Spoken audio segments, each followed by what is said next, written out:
This is Jannike Weiss Hansen, and you're listening to Thomas Eriksen's podcast.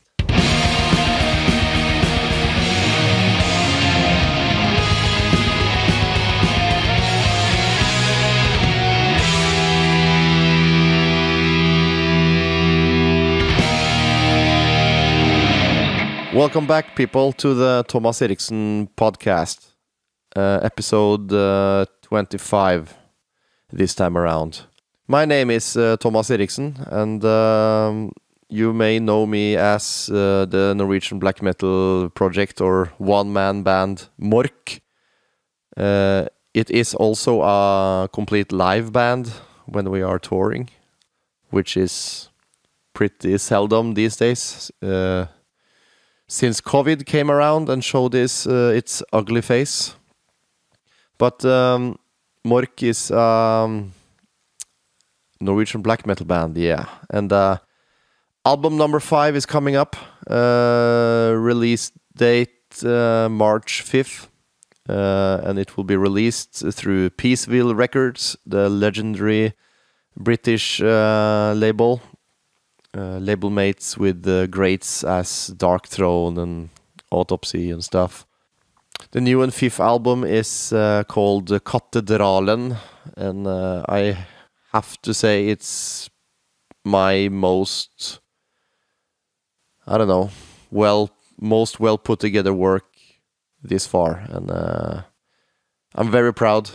2 singles are out there now, Arv and Svartmalt. Translated to Heritage and Painted Black. The second one has a guest appearance by Dark Throne's Nocturnal Culto on the vocals. We do some sort of a duet, which is cool. Not much news to report this time around. Some reviews are coming in on the new album, and they are all favorable, so I'm appreciative of that, obviously. I think we got was it 5 out of 7 in the German Metal Hammer magazine, and I think there's 5 out of 6 in the Norwegian Scream magazine. And I've done a lot of interviews lately. I suppose some of them are online and or in print by now. And there's more to come. That's just how it is. When a new album is about to get unleashed onto the world, there's a lot of press that goes around it. So I get my face out there. But the most important part is obviously the music. So I hope you guys will check out the singles and also check out the album when it's out. I would prefer if everyone would visit the official Mork web shop. At the homepage. It's in the links below. And you can buy merch there. You can buy t-shirts and patches and stuff. And all the albums are available on vinyl and CD. And you can pre-order the new album as well. And that is basically the main support these days. We don't get to play shows or anything. So it's a huge thing when you guys decide to pick up a physical something over there at the web shop. Thank you very much. And I never say this because I'm not a professional YouTuber or podcaster or whatever, but subscribe and share and whatever you do out there to keep the podcasts alive, basically, and keep spreading it out there so people can maybe get into it. There's a lot of interesting guests that I have on here, and some of them, I suppose, deliver the most candid and honest interviews ever. I get surprised then and again that people are so open, and that's cool because we are basically in a relaxed setting. We are just sitting around and talking as friends. And perhaps we have a beer or a coffee. It's not like a strict and rehearsed interview thing, because I'm not a journalist, at all, because I'm basically the artist. But since COVID came around, I decided to do this podcast, and I don't know, it's been fun. And I will most likely keep it up, as long as it's fun and as long as the guests keep returning or showing up for the first time. I don't think I could sit around and talk about myself for a couple of hours. That would be very much uninteresting to all of you, I suppose. Well, okay. This time around, there's a new episode, obviously, a new guest, and who other than the one and only Apollyon of Noir. He's been in Immortal, he's been in Dødheim's Gard, he's been in Gorgoroth, he's been all over the place. The fucking guy invented Black Thrash together with Aggressor and Blasphemer was also joined. Did also join Aura Noir back then. Great stuff. Really great guy. He came over to my house. We had a party. And I think the party is the result of why this conversation went on for so long. This is actually a new record for me. This episode, or this conversation, was actually over 4 hours long. And I am not going to rob you of anything. I will give you the entire thing with the warts and all. But since it's so goddamn long, I will split it up into 2 episodes. So you will get 2 hours now and 2 hours next time, the next episode. So it's a fascinating story. The guy is really candid and he has been through a lot. And really cool stuff. Nothing more to say. Just jump into it. Have a beer, have a coffee, go for a jog, do whatever you do, and enjoy my conversation with the very only Apollyon!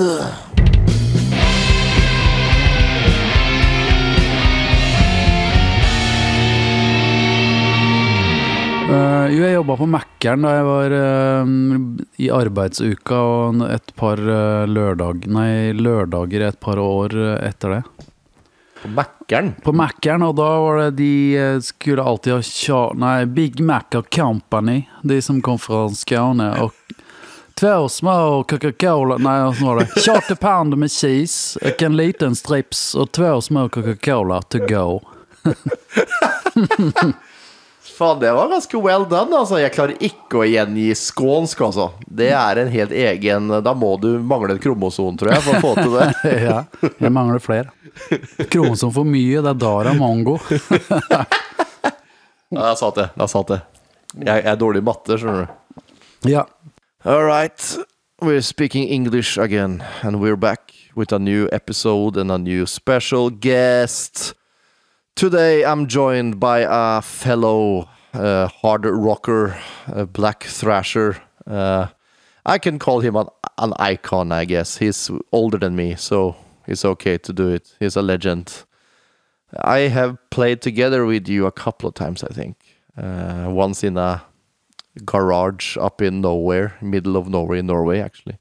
I'm, of course, sitting together with Mr. Apollyon, Ole Jørgen Moe of Aura Noir and other stuff.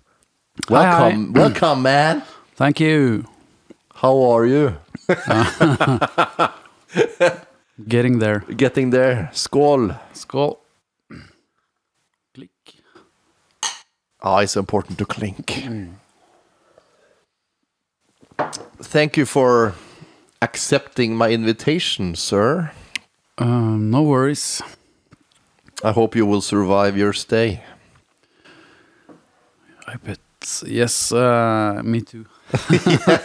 Are you skeptical? Yeah, maybe I'm allergic to nuts. Let's check. Yeah, I have nuts and cats here, so it's all good. And dust. All right, man. You know what we're supposed to do here. This is a little biographical thingy about you. Yeah. The parts you want to share, at least, of course. So, where did you grow up, man? And when did you come to this world? I came in 1974 on April Fool's Day, 1st of April. Also, you're a joke. Yes, I've heard all the jokes. And in Lørenskog. But yeah, I grew up in Kolbotn, just outside of Oslo. So I had like 5-minute walk to the Oslo border, I guess. Okay. Yeah. So pretty close to Oslo. And I suppose everybody that listens to this podcast knows what Kolbotn is. Maybe. It's almost the black metal capital of Norway. So yeah, maybe in a not. Yeah. For me, it was definitely you know Dark Throne and stuff. Yes. They're a couple of years older than me, but very important. oh yeah, fuck yeah, man. I wouldn't sit here today if it wasn't for them. No, maybe me neither. So they are our fathers, I suppose. Yeah. Thank you, Gylve and Ted. Thank you. And Ivar and Dag. Oh as yes, and those two. well. Yeah. So you grew up at Kolbotn. How was that? That was nice. I was I grew up like next to the primary school I went to. So and I would play football basically every night and day. That's all we did. And apart from that, Kiss was very important. Yeah. They all say that. Yeah, and as usual, they're very good with promoting their band. So you had these goodie bags, assorted goodie bags that everyone would get on Saturdays from their parents. And Stjernepose. Stjernepose with the Kiss trading cards in half of them, and the rest was more because I have an older sister, 5 years older than me. She would get the ones with the ABBA or Bee Gees trading cards, and I would get the Kiss, and basically all boys would get the Kiss trading cards, I guess. So when I started first grade, I think all the boys were Kiss fans, but I think only one or two other guys had actually heard the band. Because it was all about the imagery and stuff. So that was my next question, because I never grew up. I grew up way later, of course. I never had those star bags. But I suppose it was all about the candy and shit, right? It was about the candy. Yeah. But very much about the trading cards as well. But all the boys didn't know who they were, right? They were just cool images of cool they people. knew it. I knew.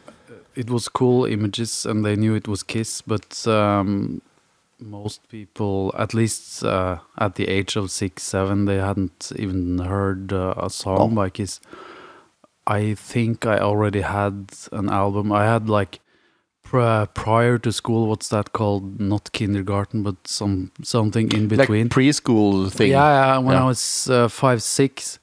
I had a friend there who was also into Kiss, and he had an older brother that was like 4 or 5 years older. Yeah. And so I recorded Alive 2, I think, from him, or was it? Yeah, and Destroyer. So I was pretty. At least I had heard the music, and I liked much of it. But it was all Kiss back in those days, and radio and TV didn't broadcast any metal, or of course if I had heard Black Sabbath or anything like that, I would have been a fan too, but at that point it was just Kiss, and I didn't know about anything else. So you discovered Kiss before you started first grade?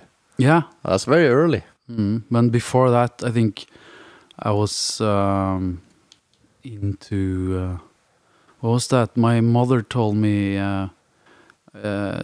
because my neighbor, I had like the same age neighbor, and his father had some cassettes by Everly Brothers and Elvis and stuff. But my mother was like terrified. She had to translate these Everly Brothers lyrics to me in kindergarten. I must have been, I don't know, 4 or 5. Because she was, both her and my dad were into jazz, I guess. Wow. Yeah, so like Miles Davis jazz? Yeah, actually, my father went to see Miles Davis in the 60s in New York and stuff. So really? Yeah. But also lots of big band, what do you call it, being, yeah, all those being like Frank Sinatra and stuff like that? Yeah, stuff like crooner stuff. Yeah, and, yes. I don't know, but there was always lots of music in the house and much jazz. And I remember classical on Sundays, if I'm not mistaken. So on Sundays? Yeah, I don't know, maybe a chill start of the Sunday. So, and my dad played the piano as well. Professionally? Not professionally, no. But at least we had a piano at home, and he played it quite well, I think. Yeah, like jazz stuff. Yeah, yeah, some jazz and some classical things. I don't even understand jazz. I love to listen to it, but I don't understand shit. Yeah, but it depends on the jazz. But yeah, I'm not. I don't know, but I remember I liked those. He had this album with Gene Krupa and Buddy Rich drum battle that really intrigued me. Yeah. So the drummers are pretty badass, at least Buddy Rich and stuff. Even I have heard about him, so yeah. I suppose he's good. Was good. Yeah, so at least I had. I was pretty early with like an interest for music. Well, when did you try to do something for yourself, instrument-wise? They made me play the piano at the age of 7, and I had like classes with because my dad had a teacher coming over once a week. Yeah. And she would do me after after she did him. But is this childhood traumas coming out? Kind of. I suppose she gave you lessons then. Yep. Yep. But not.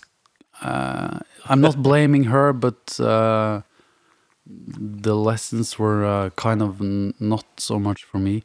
I've never been very into learning, the notes and all that theory. Stuff. Yeah, the theory. Yeah. And I wanted to play different songs. She would give me very boring stuff. Like for homework and shit? Yeah, and it was very easy, and the only thing I did was to play just faster and faster and faster, and then I would get, don't play so fast. But I really wanted to play different things, and I tried to do like by ear the stuff my father was playing, because I liked that more, yeah, it just maybe the whole. The teaching she was doing, that probably most other kids are receiving, is not so motivating and stuff. I wish I had continued, but I quit after I think 4 years, because I was also doing gymnastics from 4 till 11, I think. But at the age of 11, then I had like turn.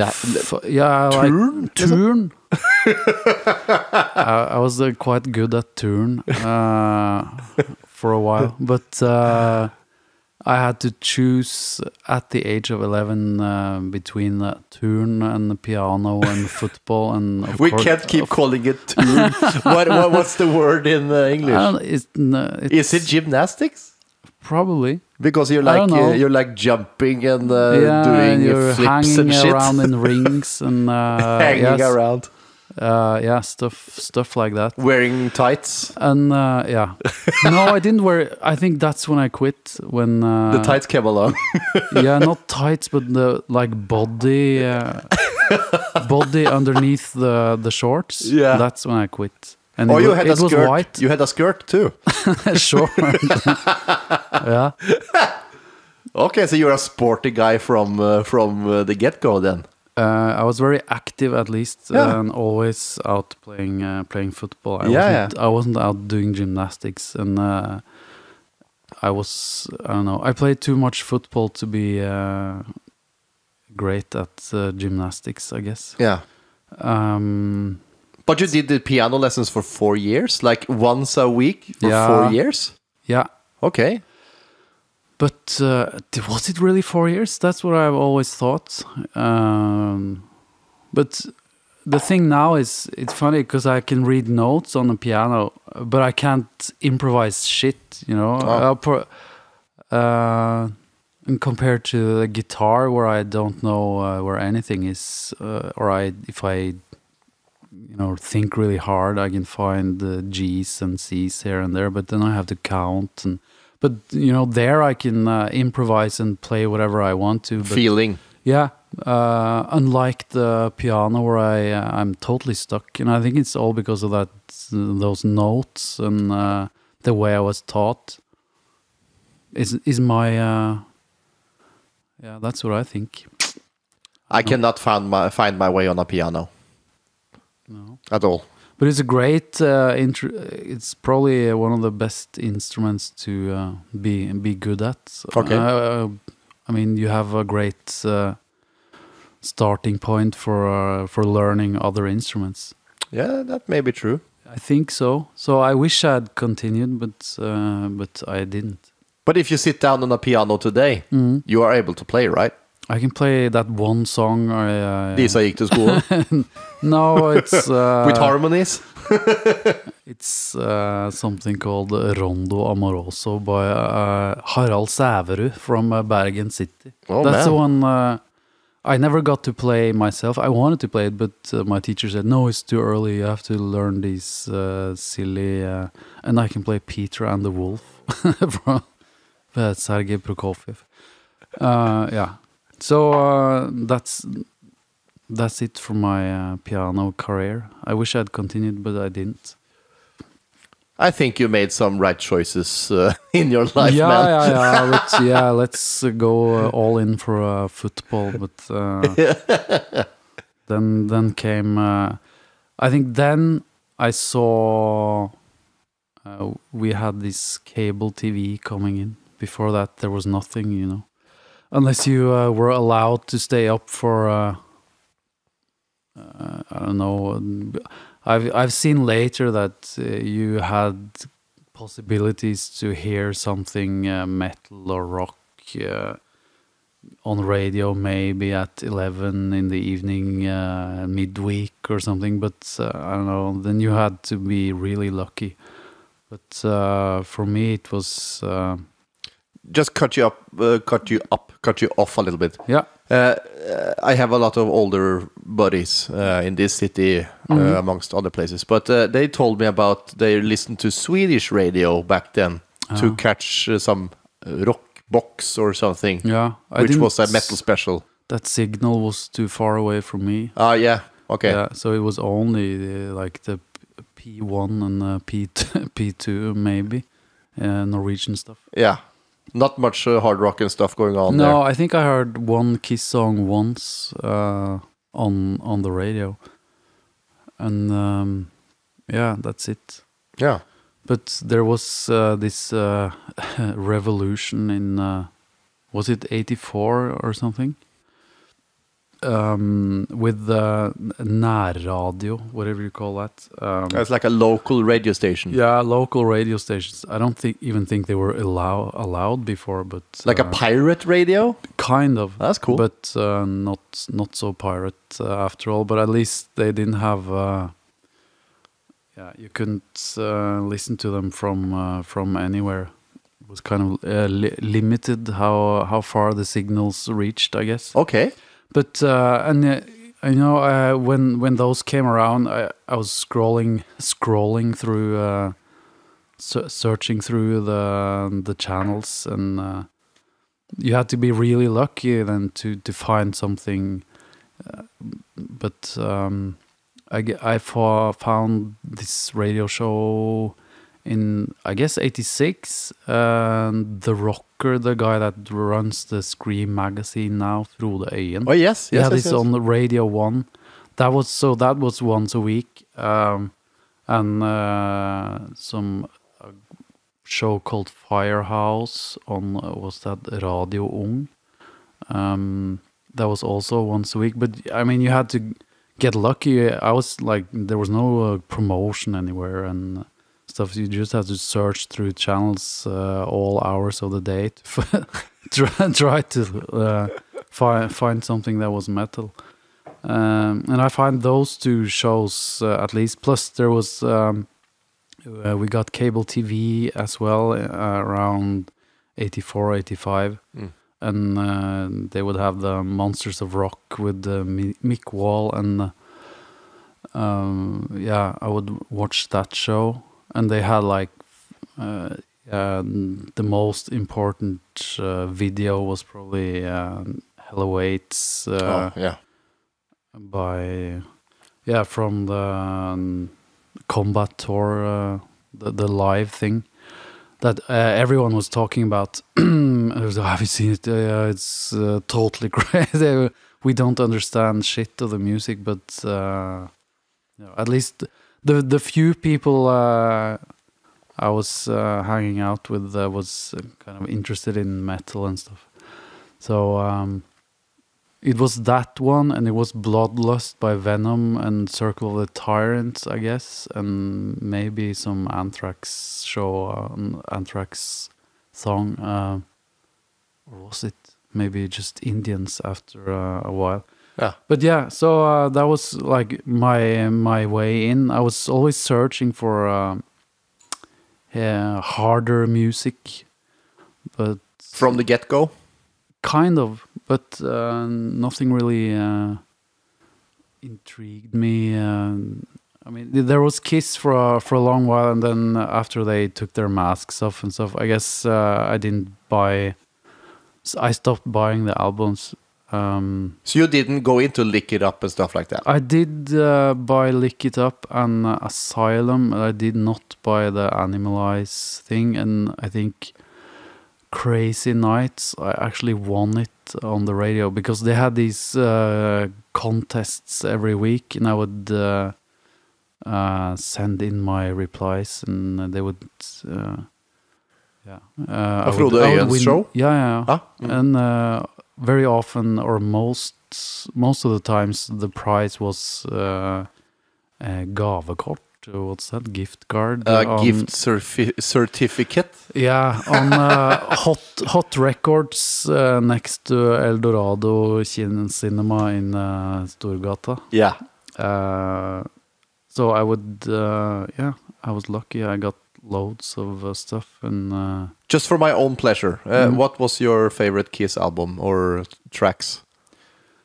I think, it's... if you right now, I'm not even sure. I don't think it's. If I had been 10 years older, I think I wouldn't have liked Kiss at all. But okay.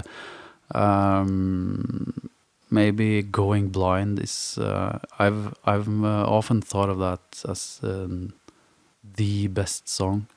Don't shoot me, but is that the first album? Second. Yeah, Hotter Than Hell, right? Yeah. Yeah. And Hotter Than Hell is probably my favorite album too. But now it's just, I don't know. I tend to listen to other Kiss things just because, Because that's not the hardest one, by far. Isn't it? Going Blind? No, but it's very heavy though. It's kind of a... Listen to fucking Deuce and Love Gun. And, Love Gun was my first album. what's the first track there? That's my favorite. The first one there. That's Rockin' All Over. No. It's cool. I Stole Your Love. Yes!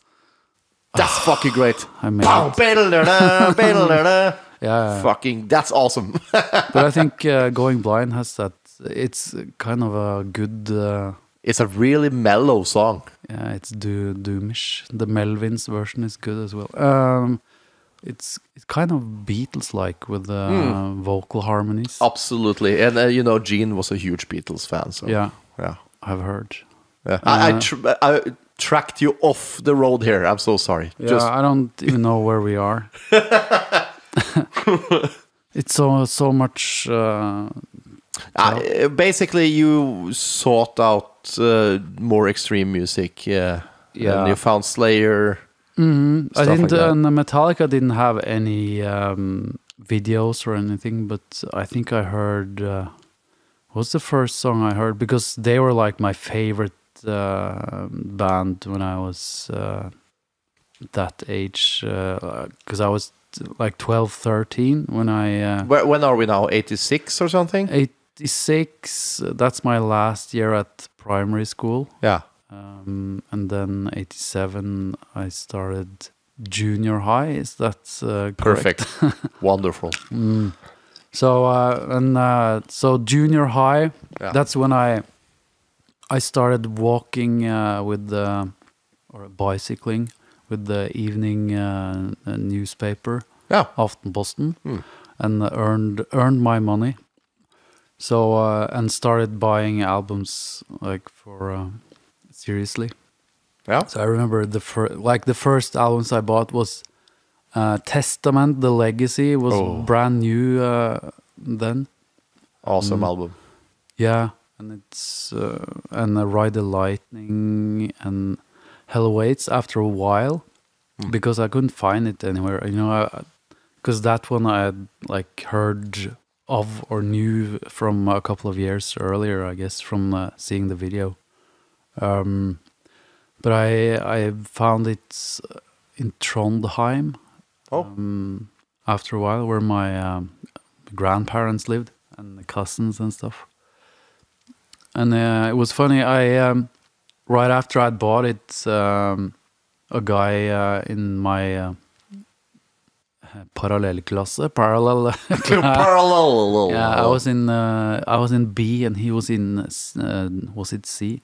Chris Summers, who used to play for Turbo Negro. Okay. We traded, or not traded, but byttelånte. Like he lent me Somewhere in Time, and he got Hell Awaits. Yeah. I thought Somewhere in Time was so boring. And come on, it's a great album. But I wanted my Hell Awaits back, I hadn't even taped it before I gave it to him, and he had it for like 4 months or something. It was horrible. Oh, man. Give me my Hell Awaits. It's just so wimpy compared, because I only wanted harder stuff. Yeah. Now, of course, I can listen to wimpy music, and that's okay. But that time, I only don't call Maiden wimpy, man. I played football against Iron Maiden twice. Have you done that? Yeah, Steve Harris is a fucking monster on the field. But why? He played twice. No, before their show, their last 2 shows, I guess, in Norway. Yeah. They have these football matches with the. They always do, as I heard. But he plays like the full 90 minutes, Steve Harris, and then on stage, and the tempo was really fierce, man. I've never witnessed such, because there's all these national team players from Norway and stuff. Erik Torstvedt in the goal, and guys from Liverpool, and on his team. No, on I think they were on both teams, but his team is they're in something called Sunday League, I think, in England. But does he bring his entire team to each country? Oh, but fuck. I think probably some of them are roadies and stuff. I'm not even sure. But why the hell did you end up there? Tell me I the was story just about asked, by who? Puddingen. Who's that? The Pudding? The Pudding? Who's that? No, just a guy I worked with at Elm Street Rock Cafe.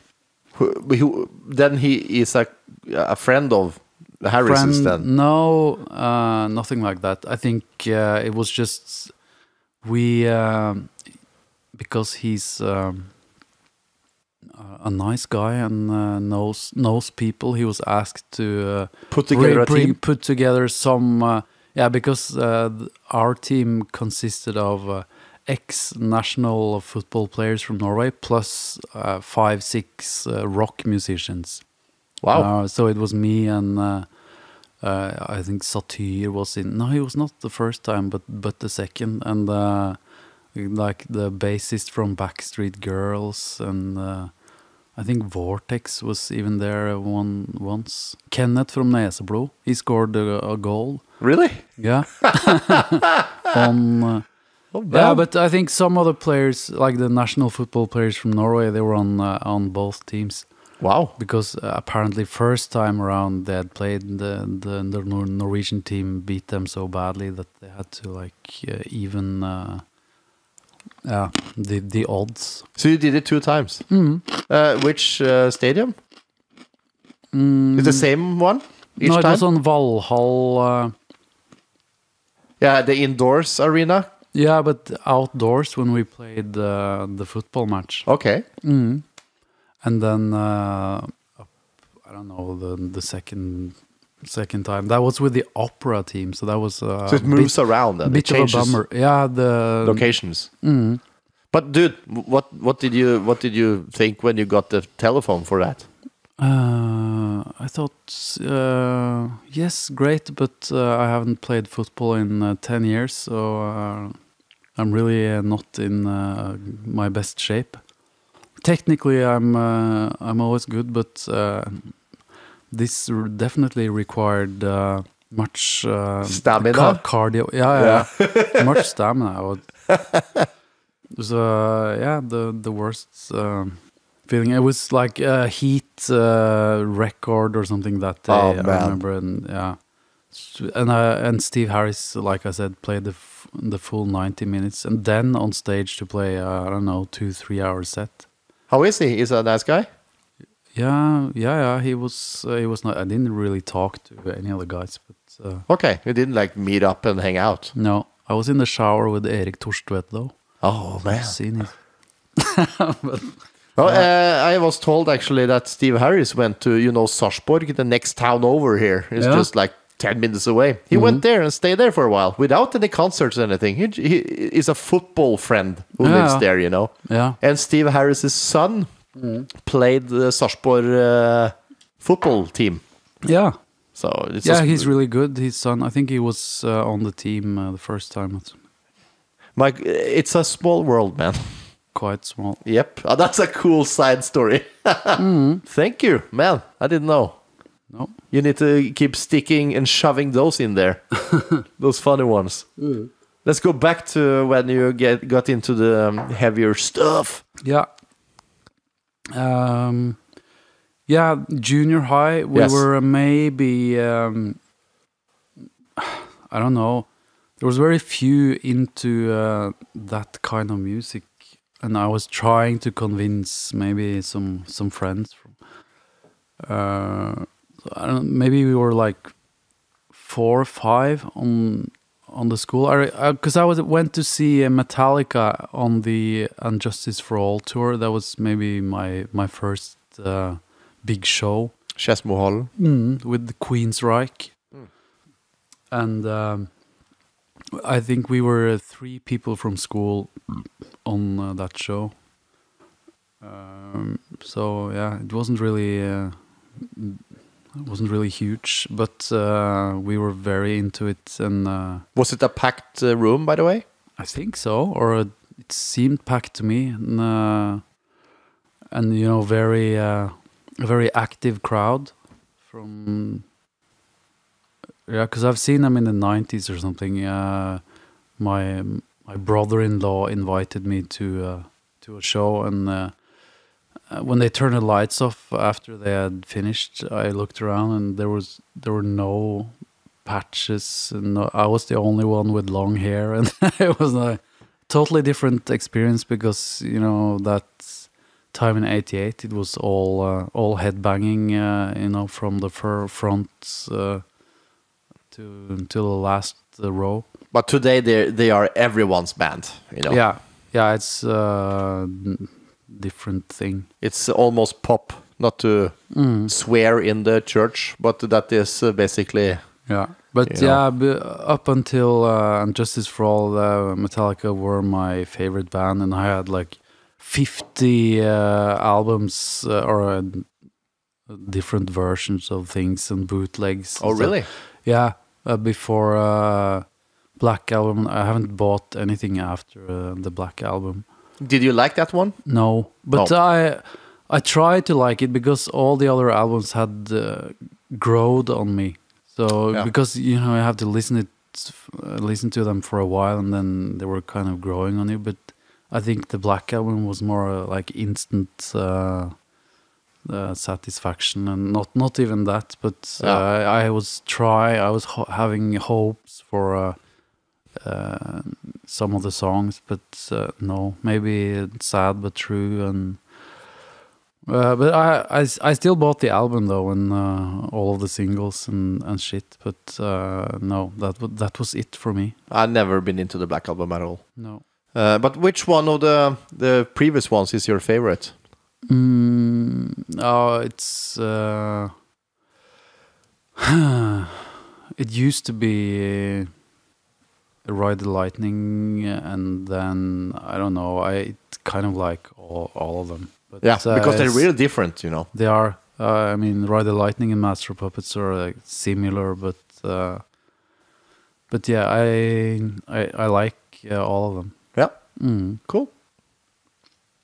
There you go. Yeah. Finished. Yeah. Let's go home. Yeah. You want another Fernet?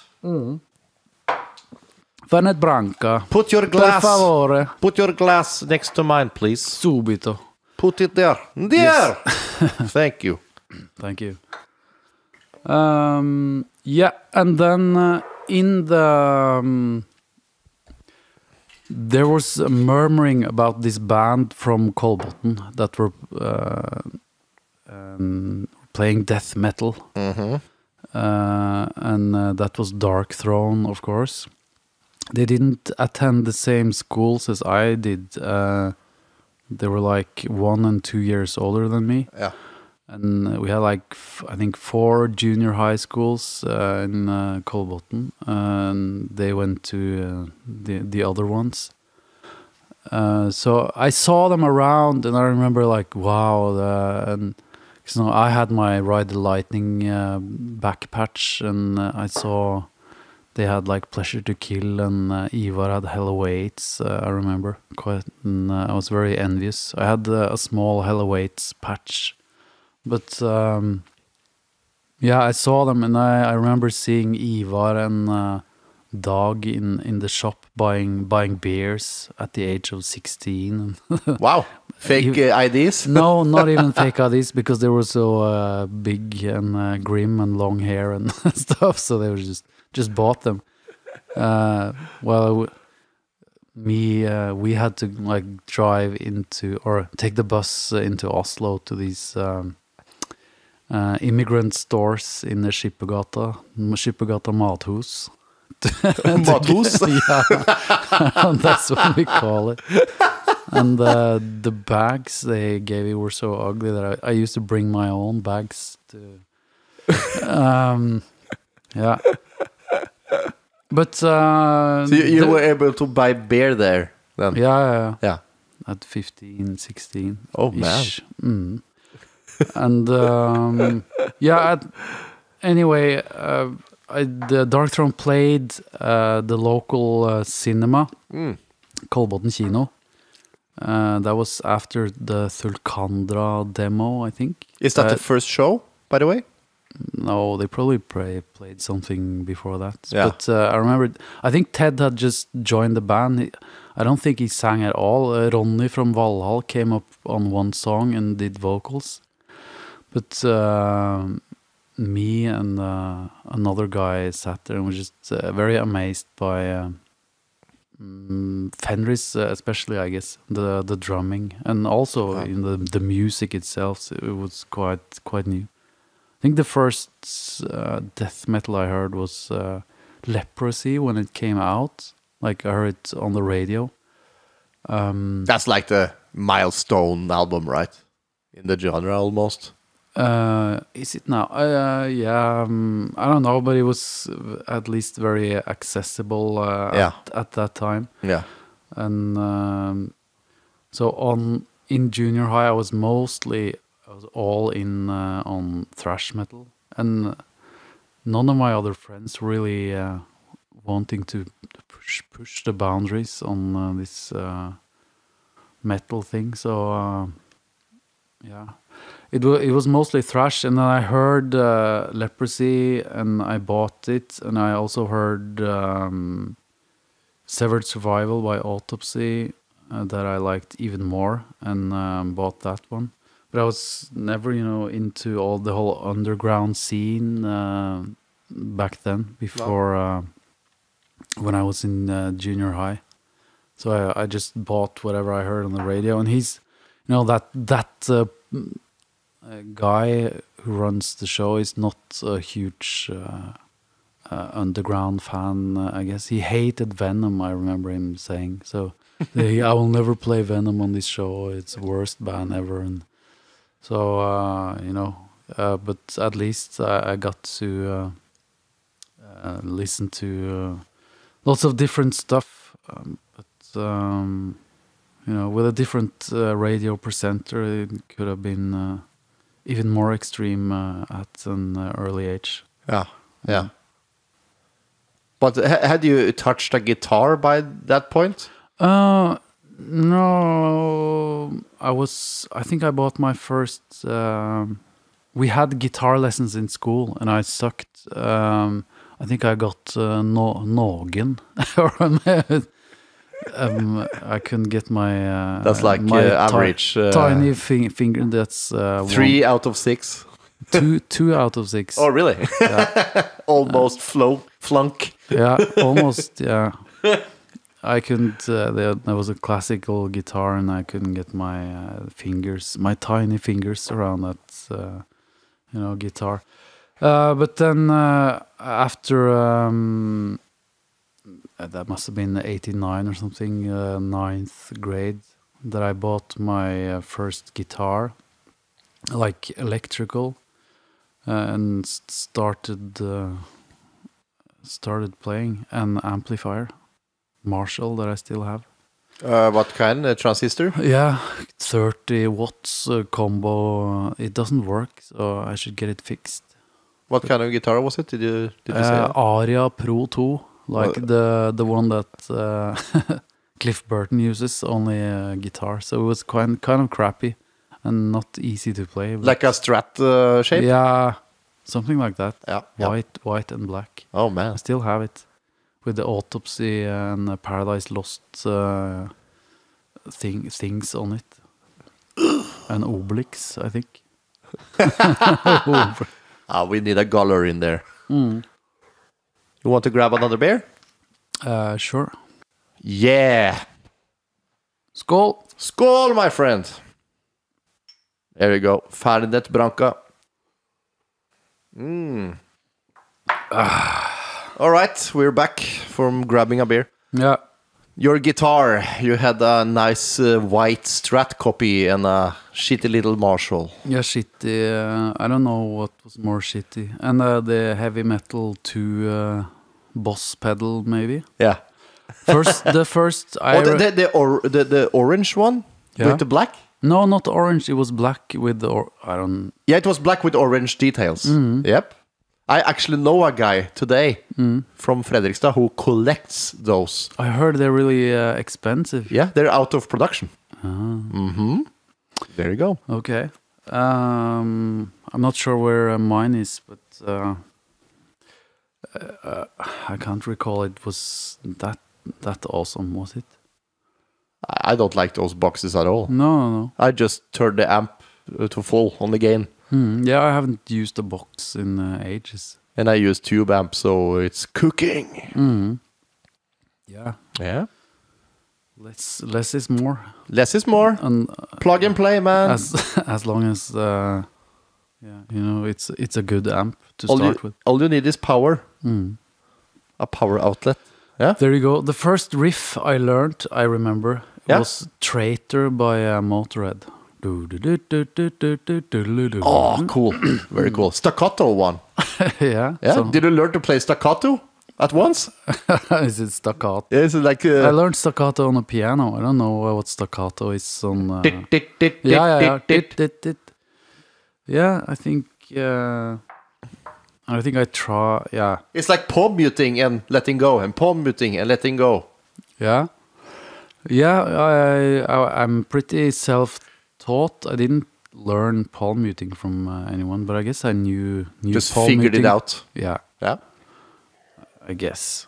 But who knows? I sucked at guitar for a long while, but it definitely helped to get that electric guitar and to be able to play whatever I wanted to. That I think is very important. So you were basically a bedroom guitarist then, sitting and playing by yourself. Yeah. Yeah. And not much else going on with that. But there was one guy in my class who had a drum kit, and I remember I had it. He took it home to my my room was in had like the basement to myself in the house, and he brought his drums to my room one weekend, and after he left, I tried to play drums, and I tried to play this death song. Single pedal? Single pedal, I guess, but I kind of caught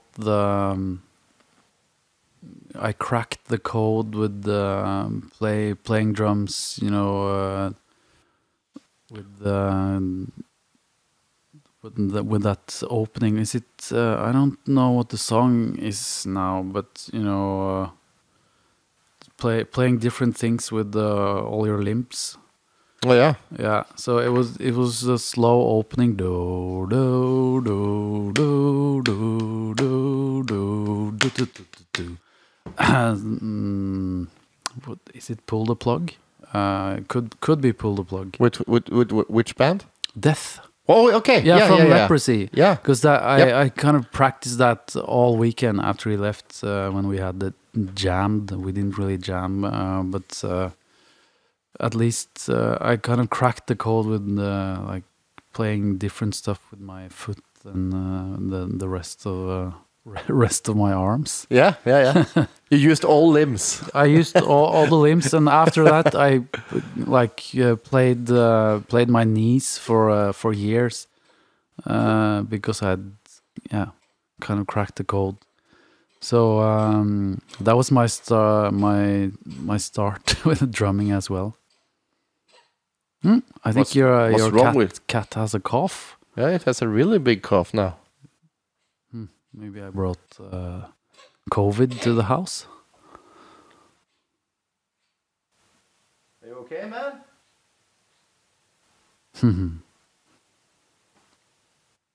Cats have always acted weird with me. He has never done that. No, that's the first time. I remember Frost's cat kept attacking me at one after party. Really? Yeah, I was sitting in a chair and he just attacked me from all angles. Just ran from 5 meters away and into my. Lucifer here is very gentle, so he will treat you well. Yeah. Yeah. Let's continue our. Where were we? We were at drumming. Drumming, yes. You used all the limbs, just like a monkey, and making sound. Yeah? So you like manipulated the 2 pedals with one, using the floor tom and shit then, I suppose. No, it was just the one pedal. Yeah? I guess. And it was just slow, but yeah. With limbs working independently. Yeah? It was... So you've been a drummer from the get-go then? No, but I always wanted to be, I guess. But I never had a drum kit. I still don't. Yes, actually, my girlfriend gave me an electric drum kit for Christmas, so that's my first drum kit. Cool. Yeah. But yeah, I've always been the annoying guy who played during breaks at rehearsals. I'm that guy too. The drummer is out having a smoke. Yeah. I'm behind there at once, man. Of course. The drums is so much fun. I know. It's like my favorite instruments, but maybe not live. It's very much hassle though. Yeah, okay. Yeah. Because of it's always it's never the way you left it after sound check or. Oh yeah. It's not like home. It's not like a guitar. It's always the same every time you pick it up. That's true. Drums are always somewhat different. Yeah. So I don't know. We're at ninth grade. Yeah. But did you already had a friend bring a drum kit over to your house? Was that it?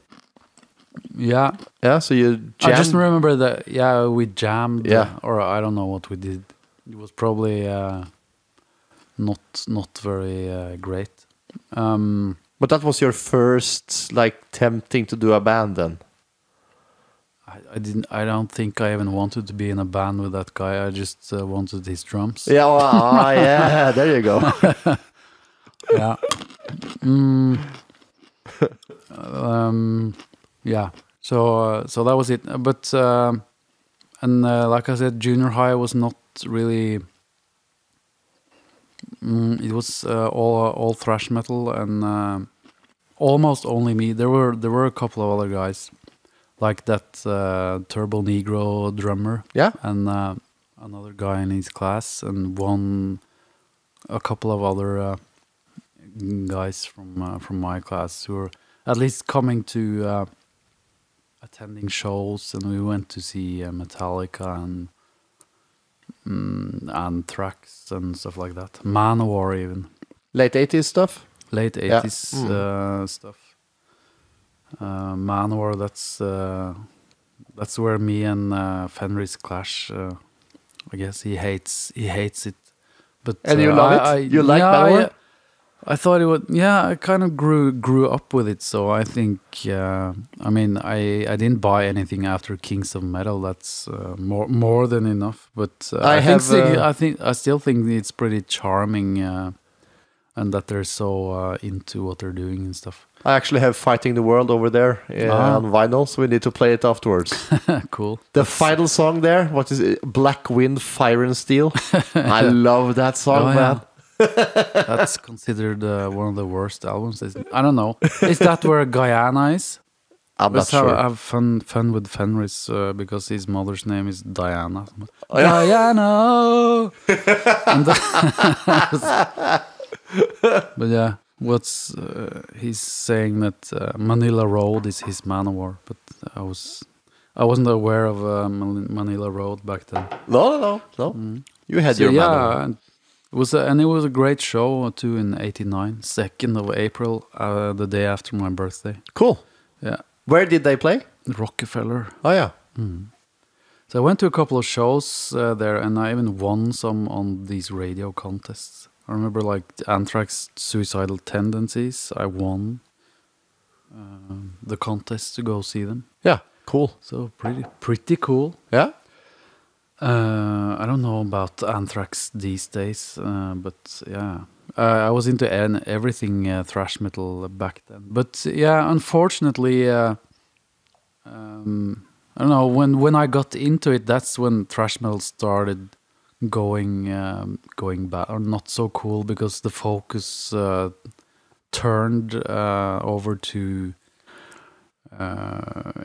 playing as technical as possible, or the concern about the environment. That was really a thing back then. They became really political and stuff. Yeah, like so it kind of had to die.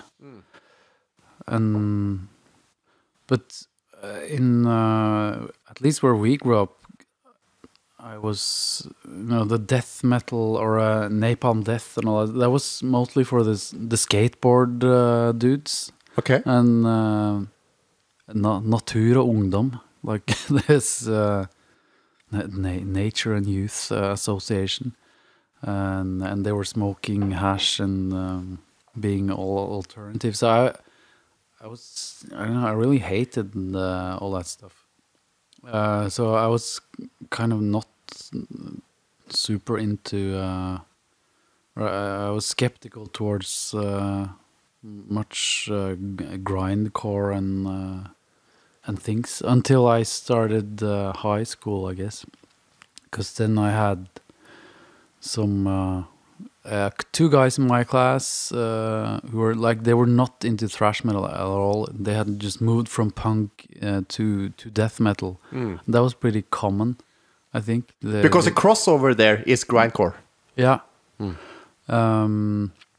But pretty common. They like hated Metallica and like some of the guys from Beyond Dawn. If you have heard of them, I'm not sure. It's like Einar, the drummer from Inferno. Well, actually, two other guys from the thrash metal band Inferno were from Beyond Dawn. Okay, they're like a death metal band from Kolbotn back then. Cool.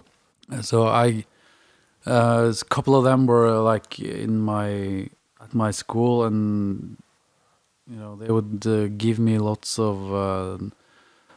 I mean, they were more close to the underground, and they had attended the same schools as the Dark Throne guys and stuff. So they were like more connected than I was at my silly junior high. So that's when I got into all the underground shit, and also started my first band, which was. Well, our first name was Morax, which means... I don't know. I have no idea. It's probably some Persian. I'm not sure. But then the Arcturus single came out, and they had a song called Morax on the B side, the My Angel 7-inch. Yeah, that's the first one. Yeah. Yeah. And then they had this Morax song, so then we decided, no, we can't. Then we can't be Morax because they have a song called Morax. So I think from then we call ourselves Lamented Souls. That name I have heard. Yes. Yeah. So when we started out playing like Doom Death, Paradise Lost-ish, or it was kind of, it was very diverse. Some of us wanted to play more black metal stuff, and some more death metal and doomish, and it was like all over the place. And Simon Vortex he started. In my class, like halfway into first grade, I think, and he was a very good guitar player. And then, but he can play any instruments, and we needed a drummer, so I asked him if he wanted to join, and he did. On the drums? Yeah, Simon. Okay. But he's not into the less is more stuff. So he had like 1,000 drums. I remember on our first demo, he had borrowed loads of drums and cowbells and things, and we had to. No, can we need to take that song again because I didn't have the time to play all the drums, all the cowbells. Yeah, he's much. That was funny though. Was he a good drummer, by the way? Yeah, I mean he's maybe he's awesome at I think any instrument. Okay. But maybe I think he could have like slowed it down and played less. Less is more. Yeah, I'm of the same school. Yeah. So he kind of was pulling these beats that were kind of not keeping the rhythm the way he should have. So he could have played it easier and more steady. Yeah. That's what I think. In hindsight, but it is what it is. So But, he's on the first demo. Yeah, he's on the first demo, and then we switched. I guess so. He plays guitar and sings on the second and maybe third demo, if there was a third demo. Yeah. But then other bands picked up on him, like I think Vebuens Ende first borrowed him for a tour, like their first show with was it Dimmeborger or something? In Poland? When are we now? Are we like in mid-90s? I think I mean I started high school in 1990. Yeah. So and that was when the band started. Probably first demo is 91 or something. Probably first show too. Yeah. We played the same Kolbotn Cinema that I saw Darkthrone a couple of years earlier. Yeah. And then no, I have to have a sip. Skål. Skål, my friend. Skål. Clink. I hate talking so much. You shouldn't, because you're really good at it. Oh yeah. What do you want to know? The Lamented Souls. Yes. You recorded some demos and did some shows. We recorded demos and shows, and we went to. Yeah, that was a fun story. Maybe was it in '92? We went interrailing, me and Vortex and that Tore. Who was it now? Einar. We went interrailing 2 years, 2 summers a row at least. Like you buy a train ticket that's valid for 1 month, and you can take any train all around Europe. Yeah. That was a cool thing. Maybe it costs 1,000 kroner, like €100 or $100 or whatever. Yeah. And we had like deals to meet up with different people that we knew from the underground. So we went to see Master's Hammer in Prague. They were recording like the album that was supposed to come out after the Gillemnikti Occultista thing. Okay. They were recording it digitally or like on computer, I guess. That was pretty early for that. Was that 91, 92? I think they never released it, or maybe it's released now, who knows. But yeah, that was pretty fun. And I think when we came back, that was when we heard that Øystein was killed or murdered. Oh, yeah. Mm-hmm. So did you like hang around there at all and know those guys? No. I went there a couple of times, or more than a couple probably. But the thing was that if you wanted to buy albums, that was maybe not the place to go to, because they didn't really have anything. Oh, I heard that. I actually did one of these with Marius Wold. You know that guy, right? I don't know him, but I heard the interview. Yeah. He was in Mortem, My Angel thing. And he worked at Helvete, and he said the same thing. They didn't basically have anything. No. It was all about the atmosphere, you know? And there were all these kids that are probably rock stars now that would bring their skip school and bring their lunch boxes and hang out at Helvet all day. So I don't know. I wasn't super comfortable hanging out there, and I felt, it was pretty strict too. And how old were you then? By like 15 or something? Yeah, when they opened. When was that? 92 or something.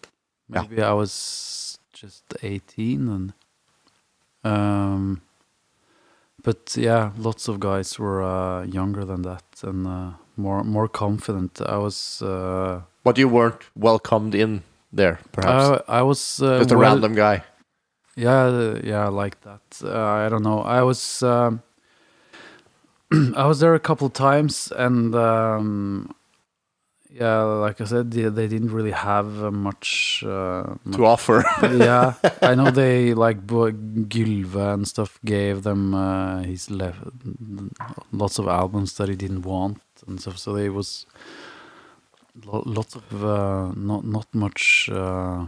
Basically second-hand stuff. Yeah, much second-hand. Yeah. I remember they had like the Abominations of Desolation by Morbid Angel and it's like a couple of things you can buy, but I think in total I maybe bought 2 or 3 albums there. Yeah. When they were open, and but yeah, fun. I remember before the Deicide show. Or no, just after the Deicide show that I didn't attend because we were very anti the whole Maury sound thing back then. Oh yeah. I came in there and Øystein was listening to the first Deicide and he asked me, "Do you like Deicide?" And I didn't know. I was like, me neither, but I'm trying to because he was such an awesome guy. And I was like, so. And, also, like, I would ask him... who is that guy again? Deicide guy? Glenn Benton? Yeah, that's true. Yes. Yeah. Yes. So I think he had told him that he wanted to make, like, easy, accessible music for kids or, stuff like that to lead them into misery or whatever. Oh, great.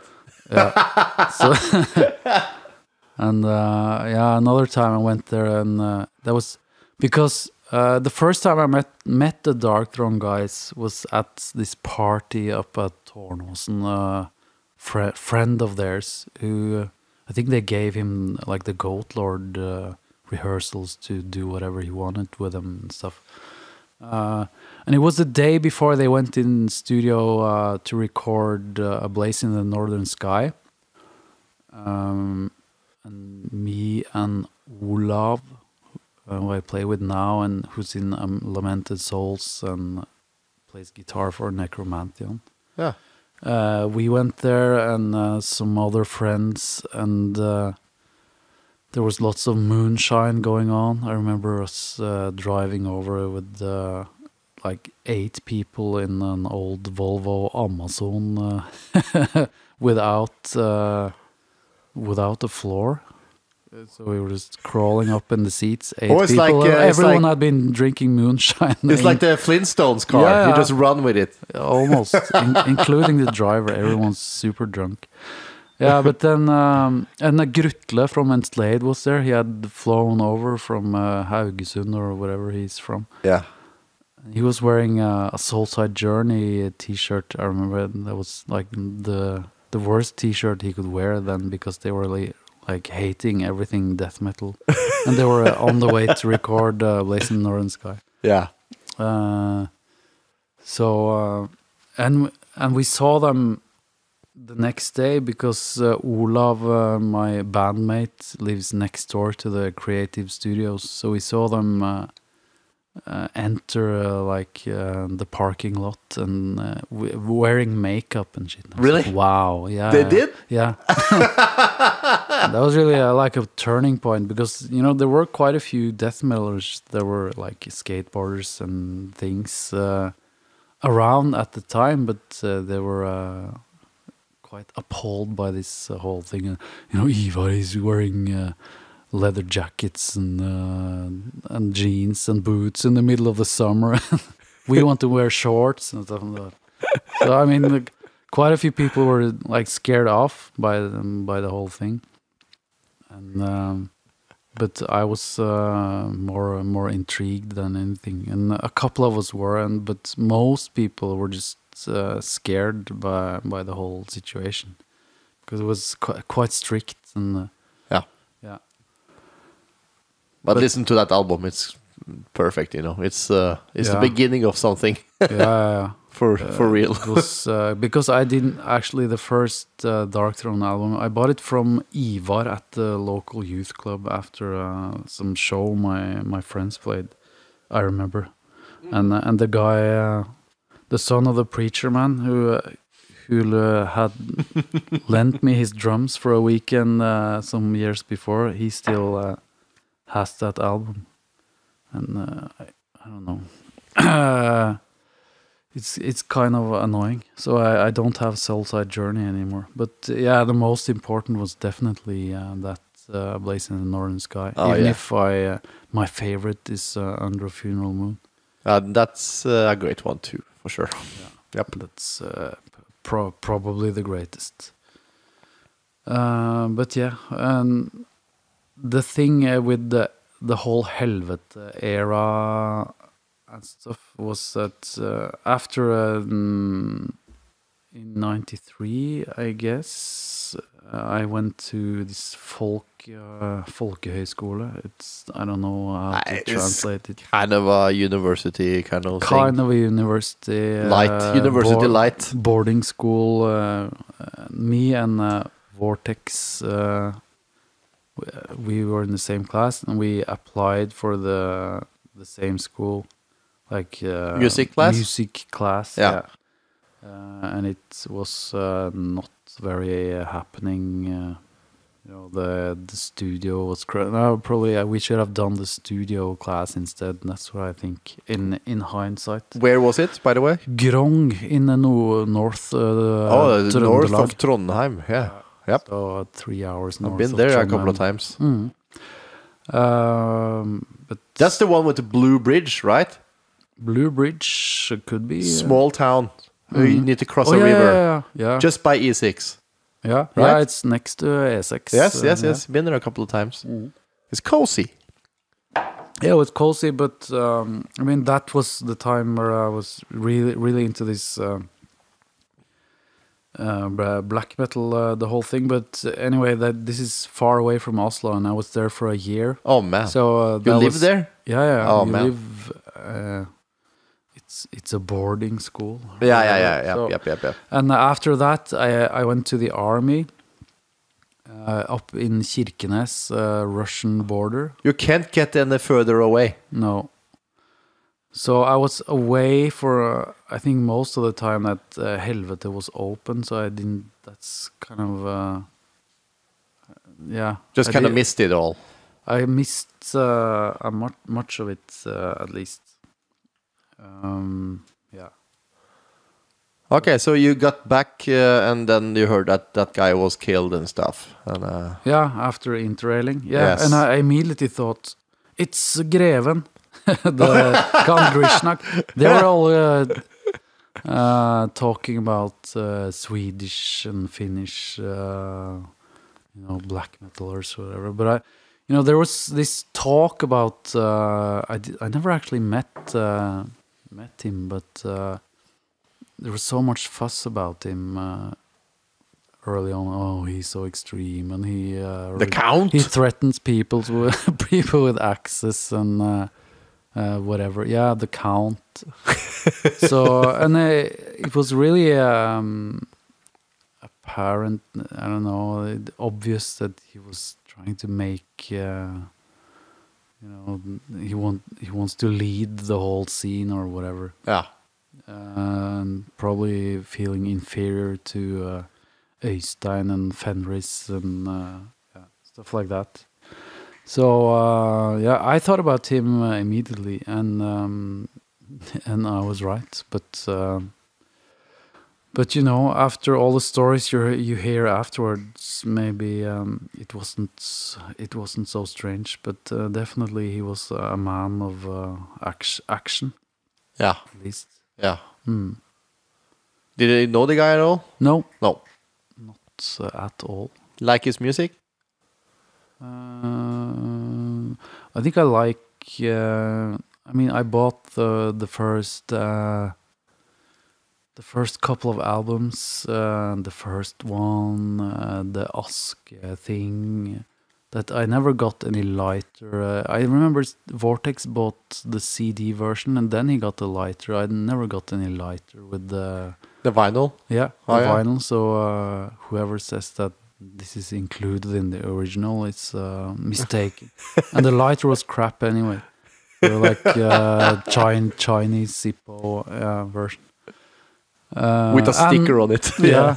And Hvis lyset tar Johan Olav Koss.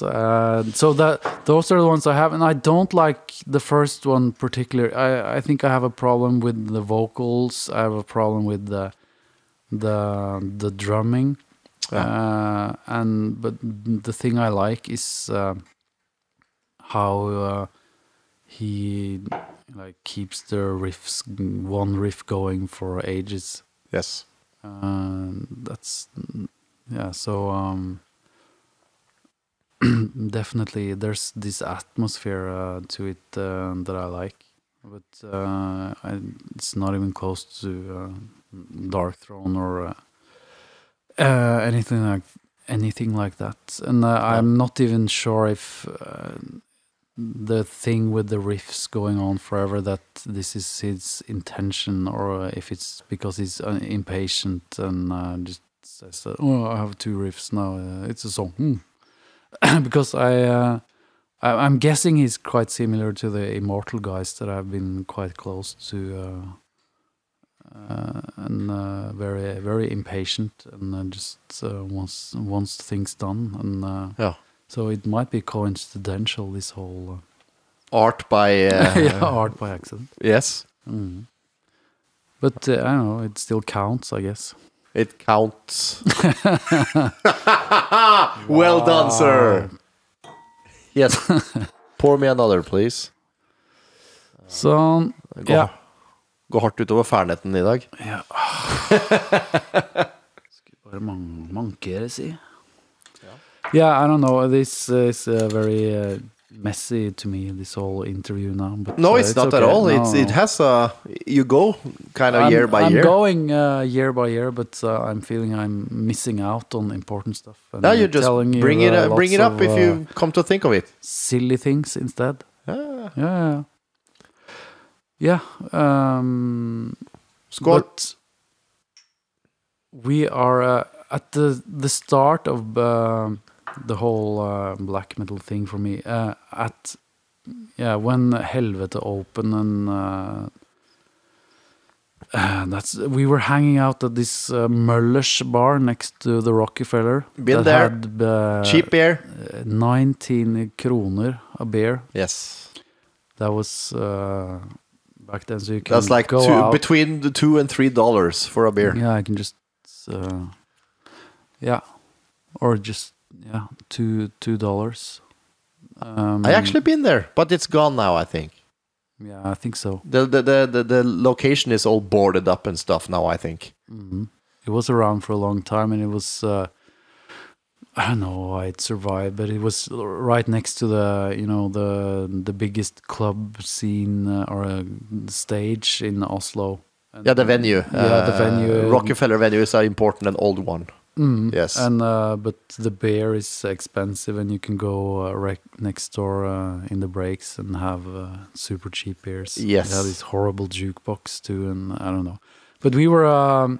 That's where I met lots of the other guys, like Ulver and Mysticum. I remember we were hanging out with a lot in the beginning.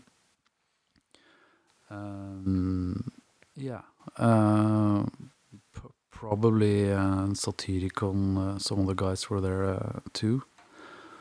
And There was also, but that was like the cheap ass place, and there was 2 other clubs, Elm Street, but I think they had like 20-year age limit, whereas Lusa Lotte was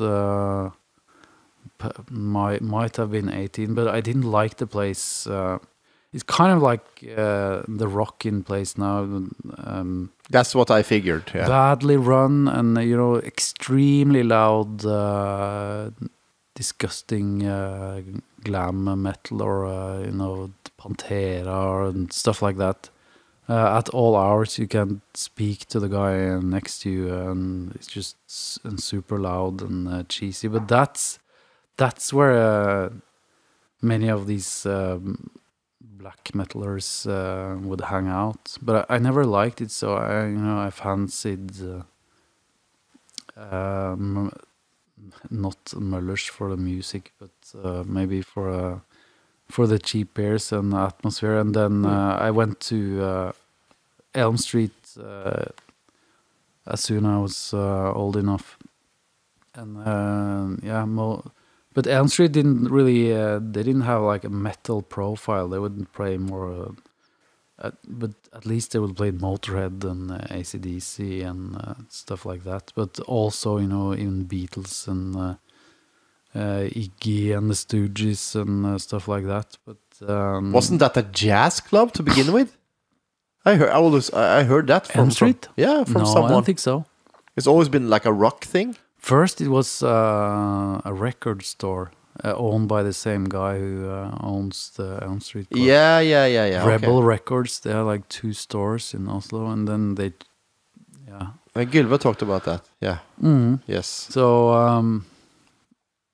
so I was there for a good while, and that was like a bit more expensive, but then it's in a quite bad neighborhood. Lots of junkies and stuff around that you don't want inside the club. So it was a bit more expensive, but then at least the people who are there are in it are there for the music, or because they're rockers, not because it's cheap alcohol.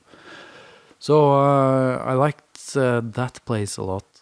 I miss it. I went there the last years, obviously, but it's gone. Yeah, but it was good. I miss it on like weekdays. It was because it was open early. I don't know, from 11, I think. I remember I jumped off the earliest train from, not the earliest train, but an early train from Halden at the weekend, on a Saturday.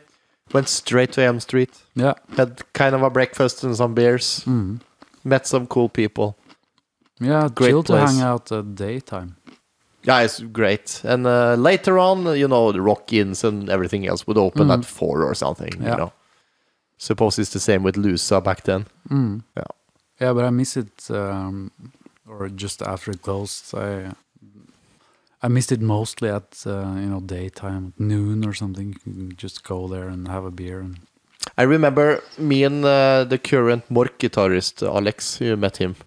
The short, bald one with the beard. We went to Oslo, I think it was me and Alex, but we went there and it was a bit early, an hour before opening. But, Petter was there, the owner, and he let us in because he came from a Nashville. Yeah. So he got in there, come on, boys, sit down. And then we knew that it was supposed to close at some point, I think, or at least I remember talking to him about what will happen when you have to close, And he told me that only me knows that. Yeah, secretive person. Yeah, but I think he got tired of it. Nothing has happened yet, so. Yeah. When did it close? In 2010 or something? Something like that. Yeah, like fucking 11 years ago. If it's that. Yeah, it sucks. Yeah, I worked there from 1999 until 2006. Wow. I don't think you ever poured me any beers there. Perhaps did you work Saturdays and all days? How old were you in 2006? Wow. Huh? Yeah, I were there from 2004 or 5. Oh, yeah, I think. maybe it was 2004. Okay, maybe you quit just as I came in the doors. Yeah, might have been. Yeah. Yeah, something like that. I started hanging out in Oslo in 2005, I think. Yeah. Because then I was, I don't know, 21. I'm a bit younger, you know. Yeah. Oh. Shame. But It is a shame. I would like to be around back when, you know. But you can't choose when you are born. I would have liked to be 30 now, or maybe. Yeah, I don't know. I don't think you would like that. Growing up with only Snapchat and TikTok. TikTok. Oh, fuck. Yeah. Yeah. Well. We need to touch upon the bands, man. You are a fucking musician. I play in a band. Yeah, so anyway, at this Møllers Club, like I said, we were hanging out with the Mysticums and Ulver. Lots of drinking and partying going on. Eventually Elm Street and all that. And it started, I guess, I mean, I was already in the Lamented Souls band, the doom metal thing back then. Yep. But there was this rehearsal backyard in Skippergata, like the parallel street to where Elm Street was. That's where Mayhem was, right? Yeah. Yeah. So, I mean, all loads and loads of bands in Oslo had their rehearsal place there, and people would be sleeping there and everything, and that's maybe why they closed down the whole thing. Several rooms, by the way? Yeah, like the whole backyard was just rehearsal places. Okay. Yeah. So I think so it was like a 1 minute walk from the pub where everyone was hanging out. So that would result in lots of musical happenings. So and me and Carl Michael from Ulver, we were obviously into thrash metal and stuff, and one day we were out drinking. We said, let's go upstairs and just play some thrash metal in our rehearsal place, and that was Ulver, the Ulver rehearsal room. So we did, and that's probably the start of Noir. It didn't like turn into a band that time, but I think just after he had this solo project he was doing that was called Ora Noir, and he needed like me to play drums on one song and guitar on another song. That we recorded at Stovner Rockefabrikk. And we recorded this stuff. He had already recorded both songs before, I think, but on a 4-track studio. But what did you call that thing? That was Ora Noir. It was? Yeah. Okay. But then he was trying to sing like with a grim voice for the first time, and he thought he sounded like Popeye, so he didn't want to, he didn't want to release it. Gag, gag, gag. Yeah. Do you think do I sound like Popeye? So, yes. Spinach. So he didn't want to release it, and then he said, no, fuck this, let's just play the thrash metal thing instead, and we started rehearsing on a regular basis. The two of you? Yeah. Yeah. Just us, and then after a while we did we booked the studio at Stovner Rockefabrikk, where we recorded loads of stuff back then, and others too, because he worked there, I guess, as a technician intern or something. Oh. But the technician was Kai, who played in Dødheimskar for a while too. Yeah. Yeah, so we snuck in at night because Kai had the keys, and we recorded the whole first mini CD in, I don't know, 3-4 hours, and mixed it also during those 4 hours. So that was like the first thing. But did you always switch on the drums and guitar Yeah, because spots? I made a song, and then it was just easier that instead of like teaching him the riffs or him teaching me his riffs, it was better. Both wanted to play drums and guitars, I guess. Yeah. So that was how we did it. And and then for our first show, we needed a guitarist or something. So Or something. You could have a tuba player. we could have had a drummer, and we could have done bass and guitars. But we could play anything ourselves. We just needed one more guy to play a show at Elm Street. That's the first one. Yeah. We had like the two first were at Elm Street, and I remember nobody's going to want to see this. We have to charge like really nothing.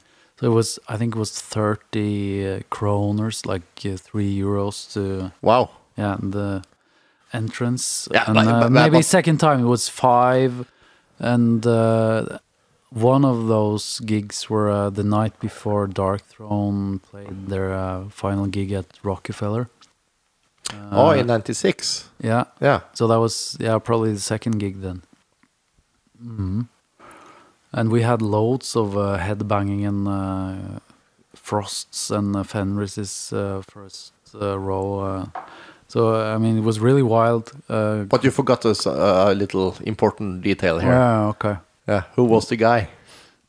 Who was which guy? Oh yeah, the new member. The new member. Yeah, that was Mr. Blasphemer who had just started playing Mayhem, and everyone was like, "Oh, he's really," because Mayhem were not supposed to rejoin or reform. It was totally blasphemous and everything, but suiting name for him. Mm-hmm. So, but we were fans of him, and is he the same age as you? He's 1 year younger. Yeah. Because me and Carmichael are both 74 and he's 75. But yeah, he's the same age right now because his birthday is in January. But April Fool's Day, I will catch up and then some. He's my name brother. He's on Eriksen too. Yeah, there you go. Great guy. Yeah, he's a great guy. Rune Eriksen for the ones out there, blasphemer. But back then it was some troubles with him had. With the Mayhem thing. Played with some bands that people considered Christian and stuff like that. But what bands were those? Testimony. Oh yeah, with Jostein. Yeah. Jostein Sanaki. I think they had some ghosts on the demo cover, some cute ghosts. Casper the Friendly Ghost, maybe. Was it a Christian band? I have no idea. Maybe some... I have no idea. It was just not very popular back in the days. Fosser, that's where we played together. Yeah. That's in Jostein's garage, you know. Yeah. Oh, man. There you go. Yeah. That was his first band, right? I think? Or no, almost. He played in a band called Porsche Motor before. We need to save this for his own episode so we can he can make a fool out of himself. We have never heard it. Me and Carmichael Aggressor are very intrigued by this Porsche Motor. Oh, so he has hidden that away from you guys. Yeah, but it's apparently with some crazy twins playing. But we have never heard any recordings, and he claims he can't find it. But I would really like to hear Porsche Motor. People. Oh, fucking fantastic. Band, Oh, man. Okay, how was the first shows? It was intense, I think. Did you pull a crowd? we did pull a crowd. It was sold out and shit at Elm Street, and they probably there's probably a 200 people capacity. Yeah.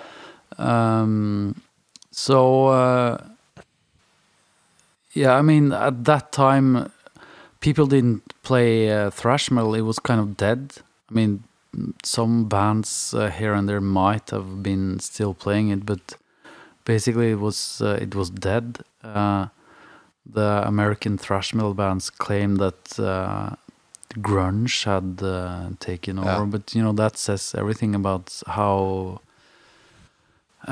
boring the whole thrash metal scene had become at that time. So we wanted to go back to the old evil and chaotic days of early Sodom and Creator and Dark Angel and all that, because lots of people were playing the black metal thing, and they were kind of copying each one another. Even that was getting a bit old, I suppose. Yeah, because we wanted to get away from the whole death metal scene, and that was becoming kind of to us it was mainstream, and they wanted the same sound, from Morris Sound Recordings or the Sunlight in Gothenburg. Stockholm. Yeah, Stockholm, is it? Oh, Stockholm. I always thought it was Gothenburg. Yeah. Obviously, Stockholm. I need to ask you, because a friend of mine is a huge Noir fan. I was having a coffee with him earlier today, actually. Mm-hmm. Did you guys invent the fucking thing? The black thrash? Don't be modest. We might have been inventing. Yeah? Did you? I think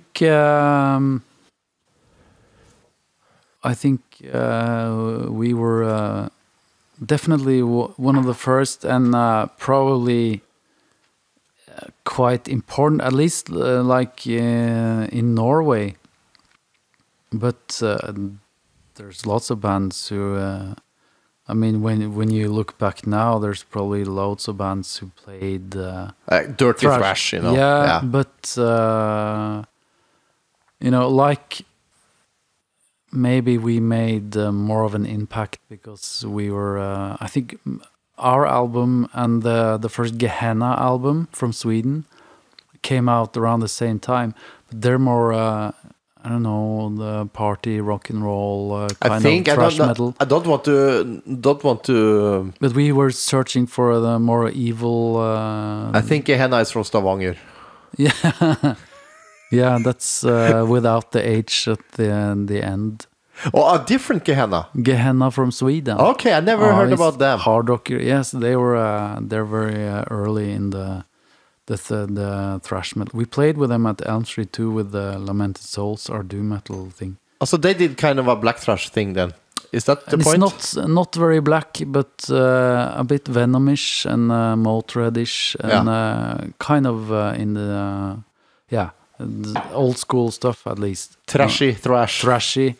And also Inferno, that Carmichael also plays in. It's early in, Absu and stuff. So, but yeah, we were definitely one of the pioneers, and people were reacting to, wow, you're drinking beers on the album cover, and because we were looking at all the Destruction and albums and stuff like that. But no paint, right? Yeah, only some discreet eyeliner. I don't know. Yeah, we didn't really use much paint. It was more the sarcophago thing? Yeah, or Celtic Frost or whatever. Yeah. But we just wanted to, because everyone was so into the new black metal thing, and lots of people had no background from thrash metal. They just would jump right from the Black Album by Metallica onto black metal because they had read about it in the newspapers, because it was a big hype back then, and people were try to fit in. They couldn't fit in anywhere, and just let's try black metal. And in the beginning it was a crowd of really interesting people, but very soon it became this trend, and lots of annoying people came around, and we wanted to just distance ourselves from the whole thing, and because they had like learned from, I don't know, the Euronymouses and everyone that thrash metal was not cool, but that's not really what he meant. It was just like everything after 86. What it became. It became. It was like flannel and baggy pants and shorts. Yeah, the same with death metal. So, yes. But after a couple of years, the same thing happened to black metal. So there you go. Yeah. But so we wanted to like focus on the early and lead people into early evil, grim thrash metal. Another question. The fucking slogan thing that came along, the ugliest band in the world. Where is that from? I think it's from something that Carmichael came up with, probably some Venom-ish thing. It stuck? It stuck. Something he said, in an interview or something? Beginning of the shows, I guess, we're the ugliest band in the world. Not only, mostly the music was supposed to be ugly. Not the people. People are actually kind of beautiful. Yes, you are. We're all beautiful on the inside. Yeah, right? Yeah. Okay, so you bastard, you invented a genre, didn't you? We reinvented, but we incorporated some black metal. We were definitely into black metal as well. We just wanted to incorporate and make people see that, the old, the German way is equally evil and horrible. Yeah, but if you compare like fucking Bay Area stuff to like Creator, it's way more aggressive over here in Europe. Yeah. Yep. It is. Yeah. But it's also fun. We also adored the fact that they were like not so great musicians, but they just gave it all, so you can just feel how they struggle just to play as fast as they can, and so that was a bonus if we could make it sound chaotic like them. Yeah. Well done, sir. Yeah, I don't know. Not really super satisfied with everything, but that's how it is. Yeah. Yes. It's a journey. It's a journey. Yeah.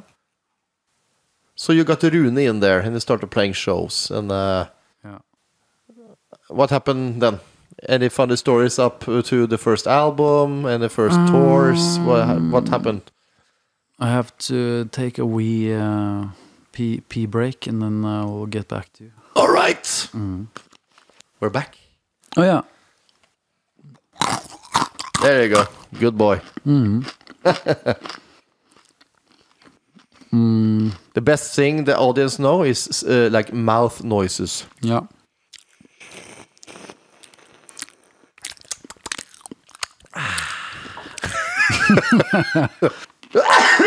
COVID. Go. Very funny. No, not so funny. First album. You mean Black Thrash Attack? I don't know what I mean. What's the first thing? I don't know, man. I was in the army, and I was friends with the Vikotnik, Yusuf. Oh, great guy. And I was already, I knew that I was going to start playing in Dødheimskar, because that was our deal. Oh, but like I was not on the first album because they recorded it while I was in the army. But I joined when I came back. But then they had already kicked out Fenris It was a big bummer for me because obviously I was in love with Fenris in a gay and a not so gay. No, It's okay to be gay. yeah. But obviously he was a big star for me from an early age. Obviously. But I don't know why they kicked him out. Horrible decision.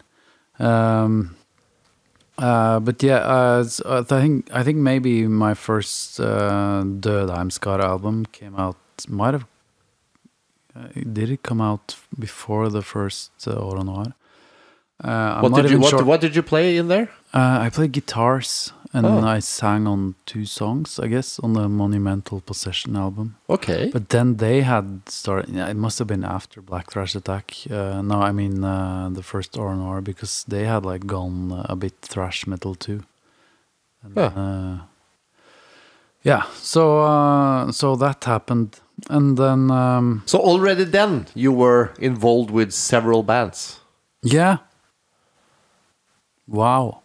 Yeah. And all of them I knew from just being out drinking, socializing. Yeah. Yeah. I don't know what to say, but who knows? You obviously you are a kind of person who can adapt really fast and well. Yeah, I can adapt, and I can. Yeah, I can. And you were a recording artist already then, with several bands. Yeah, at least 2-3 bands. Yes, That's a hell of a lot, man. It is. but not unusual. I think Fenris might have had 7 bands going at that time. Yeah, but he is Fenris. Yeah. Very musical. But yeah, we had loads of us had several bands going on at the same time. I suppose it's a small milieu, you know, and the same people are in the same bands kind of deal. Yeah.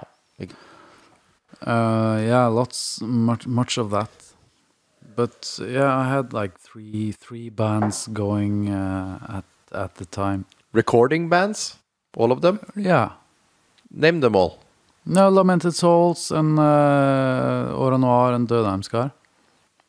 Those were the 3. Yeah. So yeah, I don't know, man. Did you have time for all that and still go to school or work? I didn't go to school because I felt I had done my share of school for high school and the 1 year at the music thingy and the army and that. So I was working at Kodak developing pictures. Oh yeah, at Kolbotn too. And spent all nights and evenings out drinking and playing and stuff. Cool. I didn't need much sleep back then. I think I was like out till 4 and started working at 8 in the morning every fucking day. But never any drugs and stuff, right? Not any drugs back then. No, I was kind of very anti drugs in the beginning. That was probably some black metal thing too. Drugs was not looked upon as very I don't know, strong stuff. So I mean, even being super drunk was not. Looked well upon. Yeah. No, probably not. I remember my drummer in Lamented Souls and Beyond Dawn and Inferno. He was super drunk at Lusa one night and spilled his beer over the count. Not the counter. the count. Was he standing besides the counter? Probably. No, hey. But I mean, some of and Robin from Mysticum, I remember he didn't drink at all. He probably does it all now, but it was kind of healthy. The black metal thing, maybe not. The black metal circle. Inner Circle was like a vegan kind of thing, right? Stan was vegan, right? I have no idea. But I just think he was broke, so he couldn't afford anything but vegan. Yeah, there you go. Only noodles and things. Leaves. But I just think it's about having self-control, right? Yeah, and I thought that even without any alcohol or anything, I could get the total black metal feeling and become possessed by listening to certain albums and things, and burn myself to death, and or not to death, but almost, or could cut myself, all those things. Did you do self-harm? Yeah, much of that. It was all part of the whole feeling. But was it about the feeling, or are you bipolar? Yeah, who knows? But I thought it was all about the feeling then, because I remember at that folk high school I went to, there was this girl who had like scars all over the place, but she was crying and everything. But I was just doing it for the fun of it. I was like making inverted crosses on my arm and on my chest, and I was really enjoying the whole thing. Listening to "Bonded by Blood" or "Under a Funeral Moon" or stuff like that. So it was just amplify the feeling for me. Because you didn't do it because you had issues inside yourself. Did you have any visible scars? I don't know. Probably it's loads, but yes, man. I have loads of visible scars. You hardcore dude. No, yes, but I mean nobody even showed me this. I think we went to see Morbid Angel and stuff. And when was that? 91. I remember him. Yeah, I heard stories. Oh, he had been cutting himself, but I never heard about David Vincent. No, Trey Asagtoth. Oh. But I never heard of anyone like burning themselves. I used to love using a cigarette and create things, write stuff on my arm or chest or whatever. But that was like I said, it would just amplify the black metal feeling to me. Absolutely. And I didn't need any alcohol or anything to do that, and I would look down upon people who would smoke weed or whatever. Yeah, I was kind of pro speed, I guess, but I thought that my mind is crazy enough. I don't need to, hallucinate or. You didn't like use speed to rehearse with 3 bands and stuff. No. I didn't do anything, but I thought that if I have to do something, it would be speed maybe, but now now I'm different. Speed is very nasty, and weed is more chill. Yeah, it's a bit more like mellow. when I was bartending, I would rather have 200 people there with who were high on weed than speed. Yeah, definitely speed, but even alcohol. So weed is kind of a very chill thing, but. Maybe not. It should be legalized. Mm-hmm. But I also had issues because the Dödheim Scar guys I was with, they were very into the whole drug thing back then. And even, in Lamented Souls, there was people very, very into the weed and stuff. And I just thought it was gay. No, gay is not the right word. But, it's just all these horrible suggestions about, we should call this song like Strawberry something. I don't know. It's just, wow, this is, I never want to use this drug because it makes you totally hippie-like. Yeah. I stayed away from that for a long time, man, at least in my 20s. Yeah, good. Mm-hmm. Yeah, I think it's good. At least that you don't start when you're super young. I never did any of it. No, that's good. And I mean, if you 36 now, good without it. 36? Wow, I thought you were 26. Really? Yeah. I am a very very handsome young feller, 36. You're 10 Yeah, years yeah. away from me, man. Or 11. I'm catching up. 12. Soon 12. Yeah. So not a lot of drugs, and yeah, that was kind of back in the day. It was not a bad thing to admit that you were not into drugs at all. It was rather the opposite. Yeah. So I mean, in a way, the whole black metal period was kind of healthy and. Oi, unnskyld. Excuse. Yeah, kind of good, and I think also you had this Danish Norwegian jantelov that Yes. says yeah. Yep. You shouldn't come here and think you are something. Yeah, don't believe you're better than anyone else. It's completely opposite of Hollywood.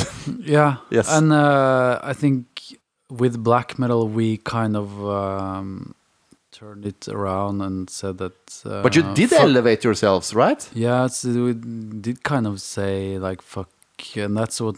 You know, we are better. We thought, yeah, you might be better musicians, or you might play, fancy stuff, but you suck compared to us because we are more evil and you know, faster, all that stuff. So that was how it all came about, I think. And you know, you always had the bands who could play. Very well, like Dark Throne. Without them, probably the impact wouldn't have been that big. Yeah. But you know, because they had already released their death metal album, that was not, you know, the most popular, but at least they proved that they could handle it. Yeah. And technical and all that shit. But then they just. Said fuck off to everything and released those albums that are so important, and that's you know the single most important thing in Norwegian black metal, I guess. What do you call those three first black metal albums? The Unholy Trinity, wasn't it? Oh yeah, is it? I think so. Blaze, Under a Funeral Moon, and Transformed Hunger. Yeah, fantastic stuff. Fantastic in their own way. Yep. Yeah. Like Ablaze because it's the first, and Under a Funeral Moon because it's the best and most evil, and Transylvanian Hunger because it's the coldest album ever. But yeah, my personal favorite is Under a Funeral Moon. I know I know that that's the album they knew that all of the all members in knew. black. Yeah, all in black. And yes. They had like 1 year to create the perfect black metal album, and they were rehearsing as a whole band, and I think you can hear that on the recording. What made that whole thing, the reason it made such a huge impact on me personally, is because of the one Norwegian song. Yeah. The simple one, you know, In the dype skogers favn. Yeah. That actually made me religious, in a way. Yeah. That was unheard of year before that, like one riff of the song almost. It's Ivar's riff, I think. Yeah. His song. And I guess it's Gylve's lyrics or something. Yeah, it's always his lyrics. Yeah, he's a great poet. Dark poet. Very dark poet from the postal system. Yes. Yeah, I always loved his lyrics, and yeah, I'm fortunate to have been growing up in his neighborhood, and after I don't know 94 or something, we became close friends, and I have heard him actually say that I'm kind of quoting him. Fuck the scene. Fuck the scene for not accepting Noir, because the black thrash thing wasn't cool enough, because at that time it was becoming a bit more pompous, It was Dimmu was coming around. Black metal was becoming a trend. Yeah. But he said that fuck the scene for not elevating Aura Noir. Yeah. So he was really on your side. Yeah, but lots of the guys in the scene were on our side, though. At least here in Norway, and I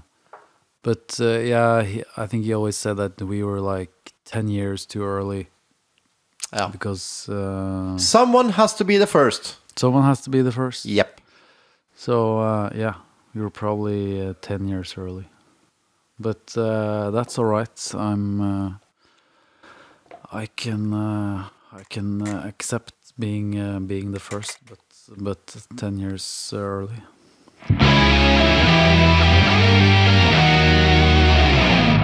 All right, that's it for now. As I told you before the episode, we actually sat and talked for over 4 hours. So I have to chop it in two. Tune in on the next episode of the Thomas Eriksen podcast to get the final part of this conversation with Apollyon. See you next time.